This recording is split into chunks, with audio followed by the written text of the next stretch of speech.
Top 5 Greatest Man-Made Wonders.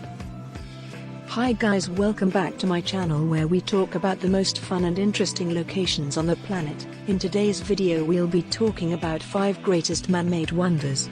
So smash that like button, subscribe and click on the bell notification icon so that you don't miss an upload. Let's get into it. 1. Bagan Temple and Pagodas, Myanmar. Bagan is an ancient city and a UNESCO World Heritage Site in the Mandalay region of Myanmar. From the 9th to 13th centuries, the city was the capital of the Bagan Kingdom, the first kingdom that unified the regions that would later constitute Myanmar. During the kingdom's height between the 11th and 13th centuries, more than 10,000 Buddhist temples, pagodas and monasteries were constructed in the Bagan Plains alone, of which the remains of over 2,200 temples and pagodas survive. Bagan stands out for not only the sheer number of religious edifices of Myanmar but also the magnificent architecture of the buildings and their contribution to Burmese temple design. The artistry of the architecture of pagodas in Bagan proves the achievement of Myanmar craftsmen in handicrafts. The Bagan temple falls into one of two broad categories, the stupa-style solid temple and the gus-style, hollow temple. Another architectural innovation originated in Bagan is the Buddhist temple with a pentagonal floor plan. This design grew out of hybrid, between one-face and four-face designs. The idea was to include the veneration of the Maitreya Buddha, the future and fifth Buddha of this era, in addition to the four who had already appeared. The Dhammayatsaka and the Namarethna Pagoda are examples of the pentagonal design. Some of the interesting facts about Bagan is that it is the world's largest concentration of ancient Buddhist temples with impressive ancient paintings from pagodas and its massive structures of pagodas which is representing the Buddhist cosmos. 2. Angkor Wat, Cambodia. Angkor Wat, meaning Temple City, is a temple complex in Cambodia and is the largest religious monument in the world, on a site measuring 162.6 hectares, 1,626,000 square meters, 402 acres. Breaking from Shiva tradition of previous kings, Angkor Wat was dedicated to Vishnu for the Khmer Empire. It was built by the Khmer king Sayavarman II in the early 12th century in Yasodharapura, Khmer, present-day Angkor, the capital of the Khmer Empire, as his state temple and eventual mausoleum. Angkor Wat combines two basic plans of Khmer temple architecture, the Temple Mountain and the later Gallery Temple. It is designed to represent Mount Meru, home of the Devas in Hindu mythology, within a moat more than 5 kilometers, 3 miles, long and an outer wall 3.6 kilometers, 2.2 miles, long are 3 rectangular galleries, each raised above the next. At the center of the temple stands a quincunx of towers. Angkor Wat is a unique combination of the Temple Mountain, the standard design for the Empire's state temples, and the later plan of concentric galleries, most of which were derived from religious beliefs of Hinduism originally. 15. The construction of Angkor Wat also suggests that there was a celestial significance with certain features of the temple. More stone was used to build Angkor Wat than all the Egyptian pyramids combined. Virtually every surface of Angkor Wat is carved, including over a kilometer of reliefs. Angkor Wat has a quincunx shape, 4 towers surrounding a central one-like symbol for 5 side-on dice. The central tower is tallest, rising to 65 meters, 213 feet, above the ground. They represent the 5 peaks of Mount Meru and are shaped like lotus buds. A 3.25-meter statue of Vishnu with 8 arms was originally housed in the central tower, but is now in the southern tower. 3. Karnak Temple, Cairo, Egypt. The Karnak Temple complex, commonly known as Karnak, which was originally derived from Arabic, Karnak fortified village, comprises a vast mix of decayed temples, pylons, chapels, and other buildings near Luxor, Egypt. Construction at the complex began during the reign of Senusret-I, reign 1971 to 1926 BCE, in the Middle Kingdom, around 2000 to 1700 BCE, and continued into the Ptolemaic Kingdom, 305 to 30 BCE, although most of the extant buildings date from the New Kingdom. The complex is a vast open site and includes the Karnak Open Air Museum. It is believed to be the second, citation needed, most visited historical site in Egypt. Only the Giza Pyramid complex near Cairo receives more visits. It consists of 4 main parts, of which only the largest is currently open to the general public. The term Karnak often is understood as being the precinct of Amun-Re only, because this is the only part most visitors see. The three other parts, the precinct of Mut, the precinct of Montu, and the dismantled temple of Amenhotep IV, are closed to the public. The fact that this area was considered to be one of the most sacred places for the ancient Egyptians resulted in just about every pharaoh of the 18th dynasty contributing to it. It's believed that construction on the site started in the Middle Kingdom between 2000 and 1700 BC and lasted until the Ptolemaic dynasty between 305 and 30 BC. It's estimated that over 30 pharaohs contributed to the Karnak temple complex. This has resulted in one of the biggest ancient Egyptian complexes ever built, covering an area of over 250,000 square meters, 2.69 million square feet. One of the most amazing Karnak temple facts is that it contains one of the most amazing monuments of ancient Egypt.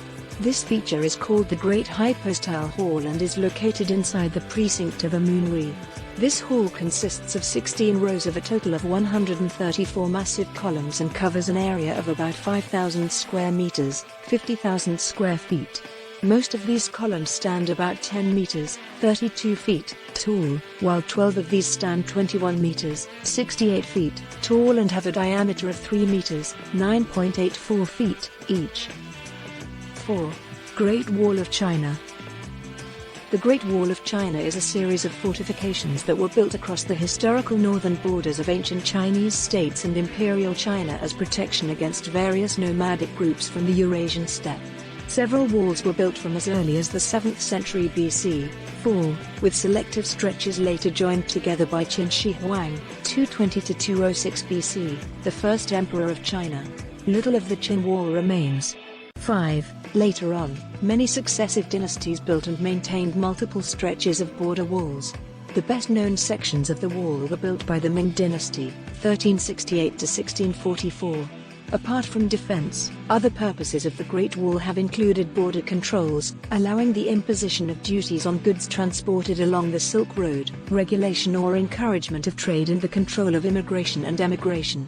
6. Furthermore, the defensive characteristics of the Great Wall were enhanced by the construction of watchtowers, troop barracks, garrison stations, signaling capabilities through the means of smoke or fire, and the fact that the path of the Great Wall also served as a transportation corridor.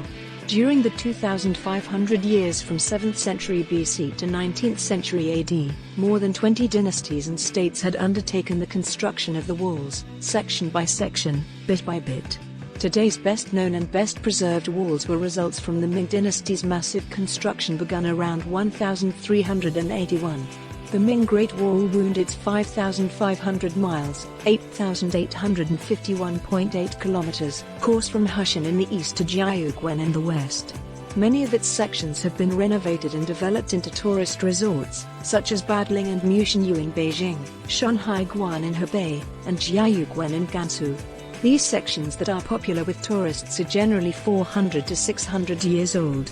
Also in 2,500 years of construction history of the massive project, more than 1,000 laborers have been used, including civilians, soldiers, and convicts.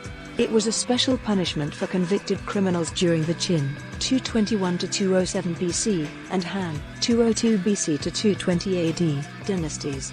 The toilsome work took many lives. It is estimated that around 400,000 builders were died and some are said to be buried in the Long Wall. That gives the dreadful saying of the longest cemetery. Don't worry. So far, there has been no actual evidence of the walls containing corpses. 5.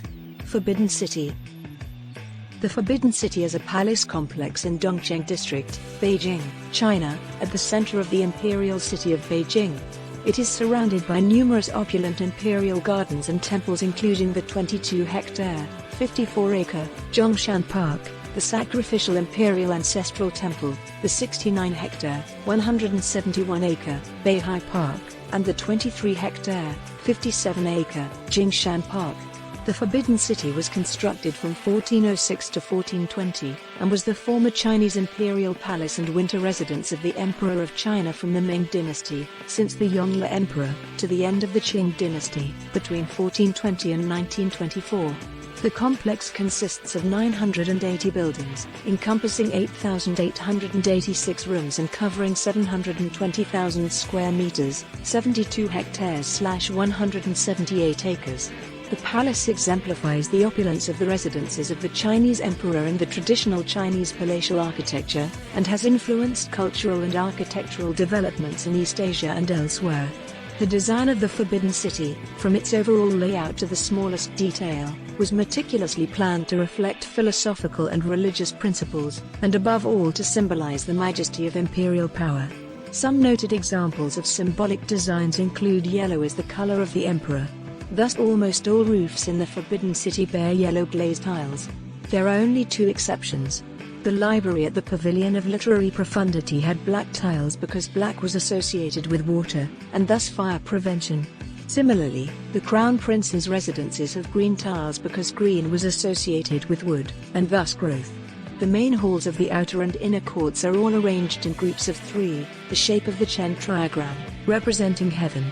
The residences of the inner court on the other hand are arranged in groups of 6, the shape of the Kun trigram, representing the earth. The layout of buildings follows ancient customs laid down in the Classic of Rites. Thus, ancestral temples are in front of the palace. Storage areas are placed in the front part of the palace complex, and residences in the back. Workers began construction of the site in 1406, under the reign of Emperor Yongle, 3rd of the Ming dynasty. It took 14 years to complete and over 1 million laborers worked on the site. Since its completion in 1420, some 24 emperors of the Ming, 1368 to 1644, and the Qing, 1644 to 1911, dynasties have called the complex home. 14 Ming emperors held power in the Forbidden City until the Manchus took possession in 1644. A year after the last emperor left, in 1925, the complex was turned into the Palace Museum, and today, it is one of the most important cultural heritage sites and the most visited museum in the People's Republic of China.